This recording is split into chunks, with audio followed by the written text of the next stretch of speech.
Hi you guys, I'm the Mad Bucket Hatter, also known as Elijah. Today we are going to be talking about tapestry needles. Okay bestie, let's continue.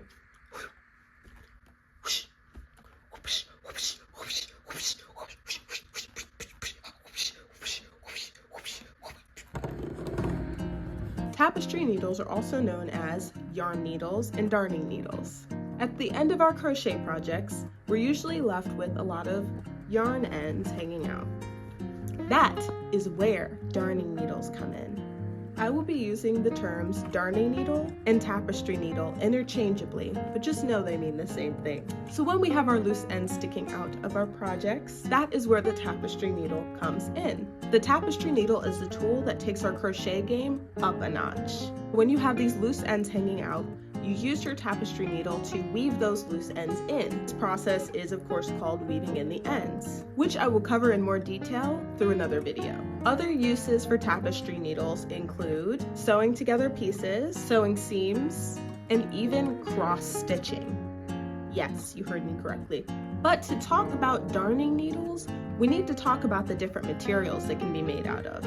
You have a choice between using wood or bamboo needles, metal needles, or plastic needles. Wood or bamboo is a more eco-friendly option. Plastic is great to start out with for beginners because it is giving and flexible. And metal is a more sturdy option. Let's talk about the anatomy of the darning needle real quick. To have any sort of needle, you have to have an eye. The eye is supported by the body of the needle. And then we have another option to make interchangeable, which is the tip of the needle. You have the option to decide between a straight tipped needle or a blunt tipped needle. While I don't think you can go wrong with the straight tipped needle, I would lean towards more so recommending the blunt tipped needle. In my own expert Elijah opinion, the blunt tip needle shape allows for you to navigate the project with more precision. Now let's talk about the sizes that you can get these needles in. Don't even get overwhelmed with all the size mumbo jumbo. You don't have to know the sizes of the needle, all you have to know is this. Okay, well maybe you have to know the sizes a little bit, but I'll help you. I'll give you a secret.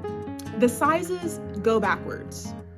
For example, let's say you're doing a project with some bulkier yarn. You're gonna want a larger needle so that it can fit the larger yarn. A large tapestry needle would be maybe a size 13. But let's say you're on the opposite end of the spectrum. You're about to do a project that has a very thin, fine yarn, like lace yarn. Well then you might be leaning towards the opposite end, which is gonna be, let's say 28. That might not be a totally accurate number. Source, my mind. But let's say 28. So large is 13 and small is 28.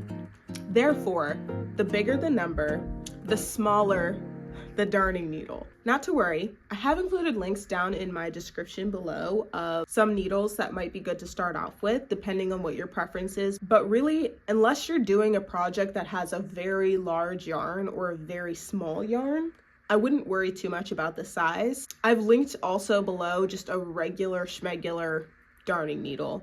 I've linked the plastic ones in case you just want to get started to have one. It's down there.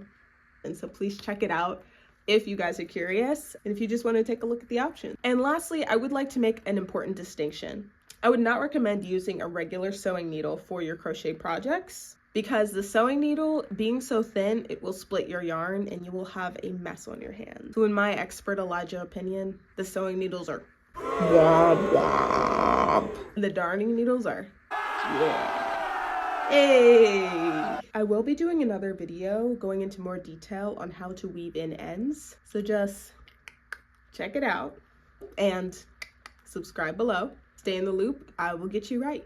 Thank you guys so much for watching. Leave a comment down below letting me know what your favorite kind of darning needle to use is. If you maybe are a more experienced crocheter, if it's your birthday, happy birthday. And if it's not your birthday, comment down below and tell somebody happy birthday today, or else that would be very rude.